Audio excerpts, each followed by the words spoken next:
Short-term saving and investment strategies. There's 8 different places that we're going to talk about today that you can put your money that you plan on using in the next 0 to 2 years. The reason why you are going to be putting money into your short-term savings account is for really 2 reasons. One, your emergency fund. You need to always have cash on hand for whatever it is that's going to come up in your life. But 2, if you have big purchases or large money demands in your near future, then you're going to need a place to park this money for the next 6, 12, 18, 24 months. So that way it's available. Number one reason why people lose money in the stock market is because they are not utilizing a short-term investment or savings account or strategy. They put their money in the stock market and they need it in 6 months. They need it a year later, and the market goes up and down.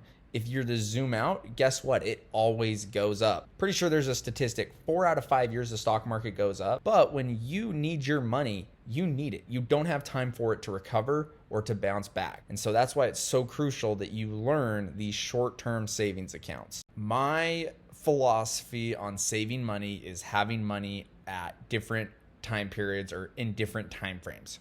So we've got short term, money that you need in the next 0 to 2, 0 to 3. It just kind of depends on how aggressive you are. But for the sake of this video, we're going to say 0 to 2 years.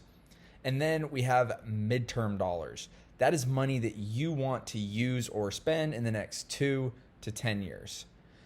From then we've got long-term dollars, 10 plus years, and then retirement dollars, which due to the current tax code, the majority of these dollars are not accessible till age 59 and a half. But that number varies depending on when you retire. In this video, we are going to specifically be focusing on the short-term dollars or short-term goals.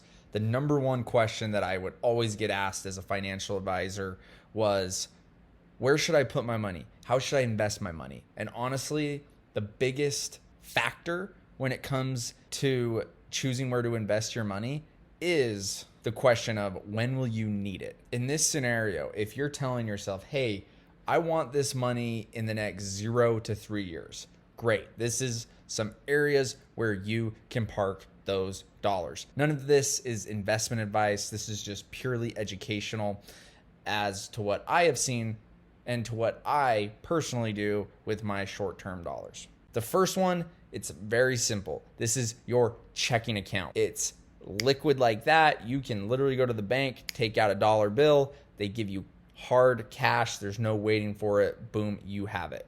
The return is minimal through some credit unions or a few banks. Maybe they give you 0.01% or 0.5%. Minimal. The only reason you have this account is that way your paycheck can get deposited to it, and that way you can pay your bills out of it. That is the use case for a checking account. Next, we have a high yield savings account. So similar to a checking account in some ways, and with a checking account, we have what's referred to as a savings account that is often attached to your checking account. Still, the interest rate on them is minimal, but it still gets a slightly higher rate of return or interest rate when you're looking at it. But moving on to the next one, high yield savings account. The high yield savings account, this is still fairly liquid. However, it does take 1 to 2 days for money to get into your checking account sometimes. And this return or the interest rate is closely correlated to what the Fed has set interest rates at. So right now, interest rates are fairly high, and you're seeing that reflected in the housing market. If you go to buy a house,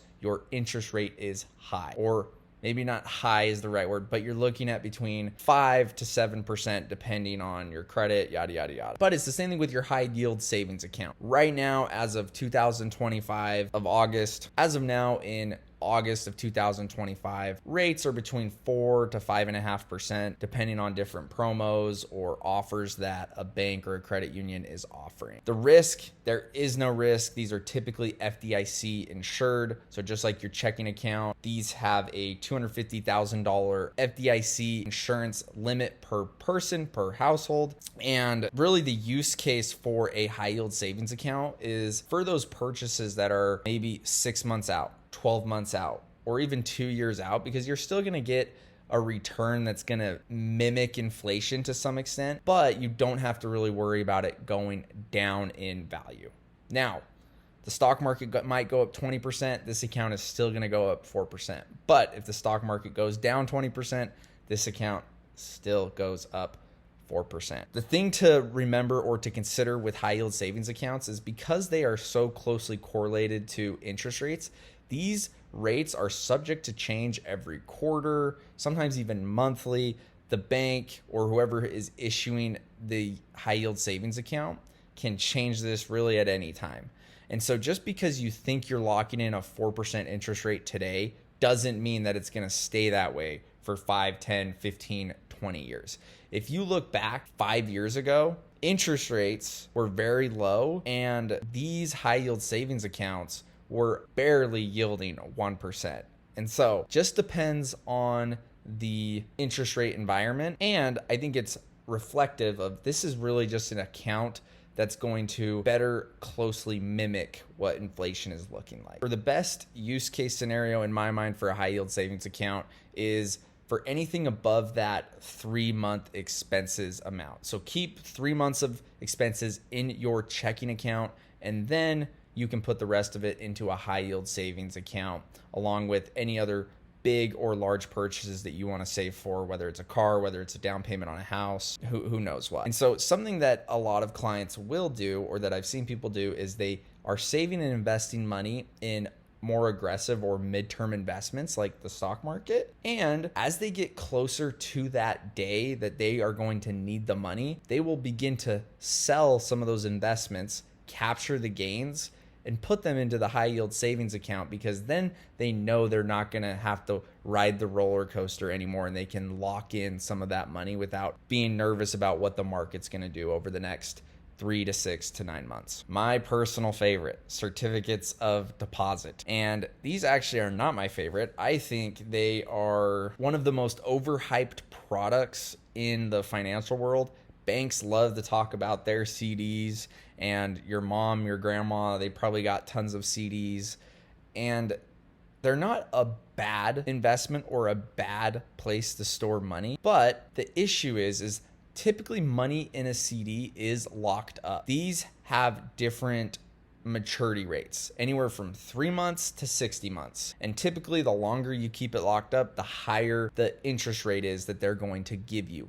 But if you are to touch this money, there's a penalty, or you're not going to get any of the interest that you've accrued over that time frame. And so maybe the return might be slightly higher than a high yield savings account, and that rate is also locked in. So that's the one thing that I do like about the CD versus the high yield savings account. That interest rate is typically locked in for that 5-year term, whereas a high yield savings account, that can change quarterly, monthly, annually, whatever it is that the terms and conditions say on that account. And oftentimes what a bank is doing is they are simply saying, okay, Logan, give us $500 for 3 years. And you know what they're going to go do? They're going to go buy T-bills and treasuries and things directly, which is what we're going to talk about in this next place where you can put money. So essentially they're just being the middleman to put your money. And I think it's kind of ridiculous, because the fourth place that we're going to talk about is treasury bills. Treasury bills are issued by the United States government, and treasury bills are issued by the federal government of the United States,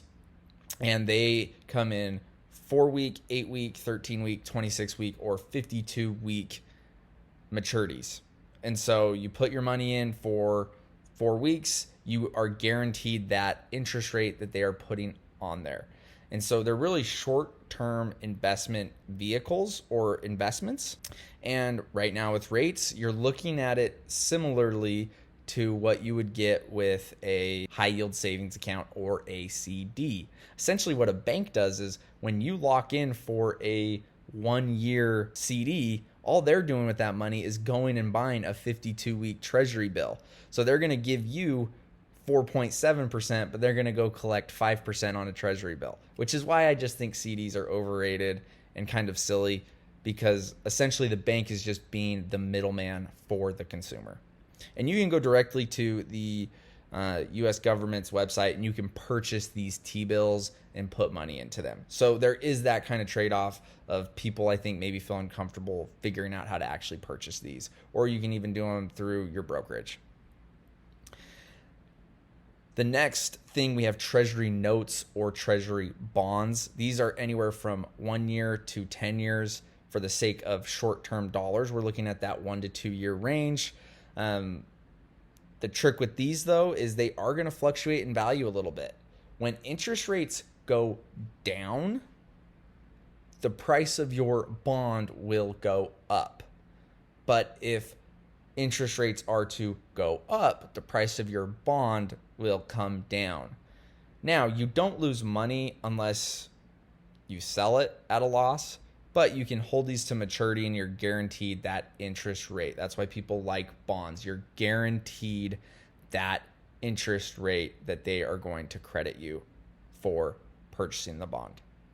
The upside to a treasury bond or a note versus a CD is you can sell your note or your bond without paying a penalty. It's just you don't know if it's going to be higher or lower than what you bought it for. So there's just a little bit of pros and cons to that. So that's why I just like to keep it simple. With overall, my recommendation is you're going to have a checking account, you're going to have a high yield savings account. And then if you really are sitting on a lot of cash, then maybe you start looking at T-bills. But for the average investor, you really just need to get started with, you probably already have a checking account, but then open up a high yield savings account for those short-term purchases that are coming up. And you can even set up these accounts to where they automatically take $50 a month, $100 a month, whatever dollar a month that you need for it to take it out of your checking account and automatically put it into your high yield savings account. It's forced savings. And a great thing to do is just put money into this account, do that for 2 years. So that way in 2 years, you're sitting on a nice little nest egg, because more than likely emergency is going to happen where, oh, you've got to buy a new car, you got to buy a new refrigerator. You don't know what's going to happen, and boom, there you go. There's your short-term savings account. That's kind of your emergency fund to your emergency fund. And then we have money market funds. These are not FDIC insured. They are typically bought through a brokerage platform. And a lot of times it's just when you hold cash in your Fidelity account or your Vanguard account, it's sitting in a money market fund essentially. And really that's where people just keep money that they don't really know what they want to do with at the moment. So I don't really recommend, or it's not really worth diving into right this second. We've got short-term bond ETFs, just like the US bond market, just like the treasury bonds and the treasury bills, or just like the treasury bonds, you're going to be subject to interest rate risk. But with that being said, you're buying bonds, short-term bond ETFs. This is just taking a collection of short-term bonds, putting them into one. That way you don't have to buy individual ones. Like I said, for the average investor that I believe we're talking to in this video, I don't think we need to dive too deep into that. And then lastly, I-bonds. This was very popular when interest rates were skyrocketing. What an I-bond does is it essentially, the US government comes out with the bond that says, hey, we think that we believe that inflation is currently at 6%, 7%, 4%, 8%. They make the number based on some mathematical data-driven formula, or who knows, whatever the government wants to say it is. And that I-bond is guaranteed to pay a interest rate of 6% or 8%. It's an inflation protected savings bond. So these were super popular when inflation was very high. They were getting credited at close to 8%. But there is a limit to $10,000 per person, and you have to purchase it directly through Treasury Direct. So that is another downside. And for the time being, like I said, checking account, a high yield savings account, and then maybe you start looking into the T-bills or the I-bonds if you're really sitting on a lot of cash and you truly don't want to miss out on that extra 1% or 0.5%. But also, if interest rates are going to be coming down, then it might be smart to lock in a treasury bill or a treasury bond as opposed to keeping money in a high yield savings account, to where that high yield savings account is going to change quarterly. It's going to change often. It's going to fluctuate. Whereas with the T-bill, the T-bond, you really can lock in that rate for a given time. But also at the same time, if interest rates go up, you're kind of locked in at that lower rate essentially. So over the long term, don't stress out over your short-term dollars. Just make sure that you are thinking about, okay, do I need the money in the next 3 to 6 to 9 to 12 months? Or do I need it in maybe a year and a half to 2 years? If that's when you're going to need the money, then don't put that money in something that is going to fluctuate and that is going to have the possibility of going down. So that way you can always, because that's where people get burned with the stock market, is when they try to use the stock market to make short-term gains, short-term growth. The stock market is not meant for short-term growth. And that's why I like to say building wealth is a marathon, not a sprint.